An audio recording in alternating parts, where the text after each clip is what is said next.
Nityanandam. Welcome to the next episode of Exploring into Vedic Traditions. Today, we are going to look into, or rather understand, what Nadi is. Nadi is a technical name. One of the richest contribution of Vedic culture and Vedic science is the understanding of nadis. What are they? Every human being, what we see is just a form, outer form. There is a thinking mind, there is an emotion inside him, there is a mind which understands higher truths. How is it possible? What is it that penetrates all these organs to give that knowledge? When ancient rishis or seers went inside and searched for the truth, many truths were revealed to them. And one of it was that there is a conscious energy that is flowing within the human frame. And that energy is basically controlled by the nervous system. And Nadi means a pipe through which the conscious energy flows. According to ancient Vedic literature, there are around 72,000 nadis in every human body. And incidentally, the body which we see, the physical body, is not just the frame of a human being alone. There are subtle bodies inside this. And the subtle body need not be confined to this human frame alone. It may extend. In modern days, many of us have been exposed to the understanding of aura, auric body. What does it mean? It doesn't confine itself to this physical frame. It extends beyond it.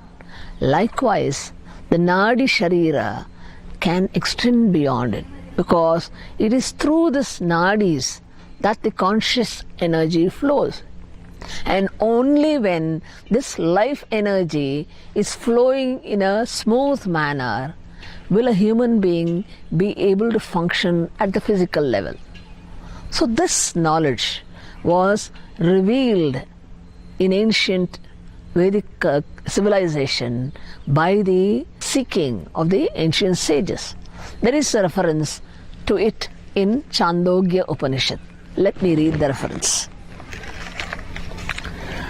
Shatam chaikacha hrudayasya nadyasthasam murdhanam abhinis srutaika tayordvamayanna mritatvameti vishwanganya utkramena bhavanti utkramane bhavanti. Let me read the meaning. 101 are the arteries of the heart. One of them leads up to the crown of the head. Going upward through that, one becomes immortal. Here itself, there is an indication to show that human beings can rise to become super beings.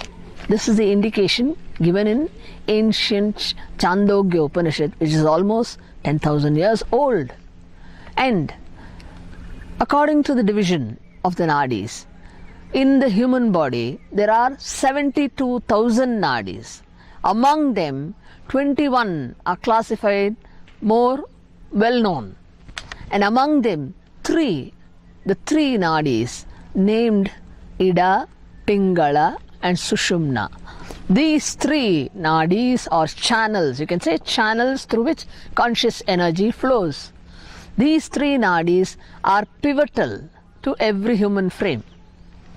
Now, among them, the Sushumna nadi is supposed to be the central nadi. In medical science, we all know when a fetus develops, the first thing that develops is the backbone with the brain, the neurosystem. And that is the base through which the conscious life energy flows into the form.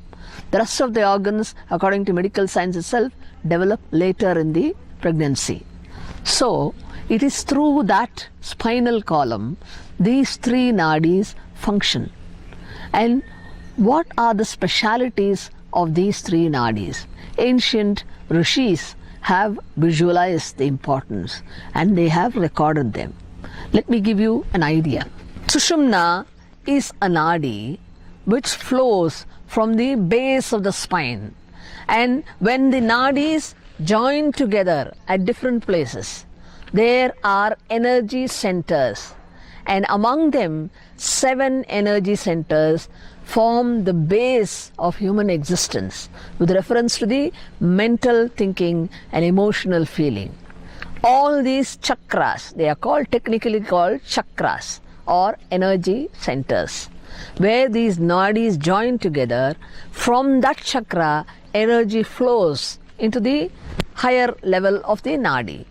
So, according to the Vedic literature, Sushumna is a centralmost nadi.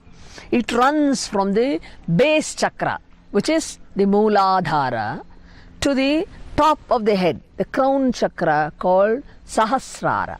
This Sushumna nadi is the nadi through which, when the life energy starts flowing, the dormant Kundalini or the potential powerful energy that is hidden inside a body-mind complex of a human being, once the life energy is made to rise up through the Sushumna nadi, that Kundalini energy explodes and the energy flows up to the crown of the head, and he gets himself connected to the cosmic consciousness.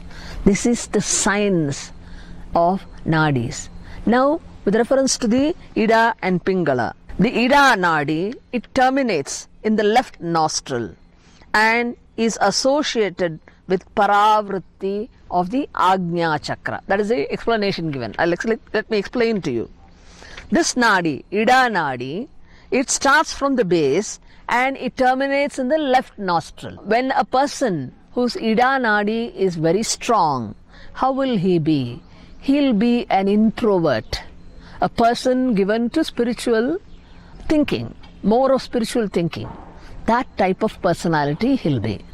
Now, coming to the other nadi, Pingala, this nadi terminates in the right nostril and is associated with Aparavritti of the Agnya chakra. Agnya chakra is the eyebrow center point, and this Agnya chakra, when it is opened with the conscious flow of conscious energy, you can have connection or extraterrestrial perceptions or visualizations. That happens. That is why that Agnya chakra is also technically said to be the third eye or the eye of wisdom. Now, all these nadis, Ida and Pingala, terminate in that area. And the Pingala nadi, a person for whom that nadi is more dominant, he'll be more of a materialistic, one who is interested in the worldly life.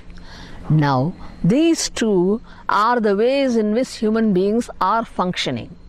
And the person who is given to spirituality, when he steps into the understanding of the nadis and takes up spiritual practices like yoga, pranayama, and controlled way of living with all the disciplines that are given for a sannyasi to follow, then by practice and by his way of living, he can control his senses and overcome them and control his mind, and through the pranayama he can take the life breath which is flowing through the other two nadis, Ida or Pingala, he can make it come into the Sushumna nadi and make the Kundalini energy rise up along with the conscious energy flowing through that Sushumna nadi.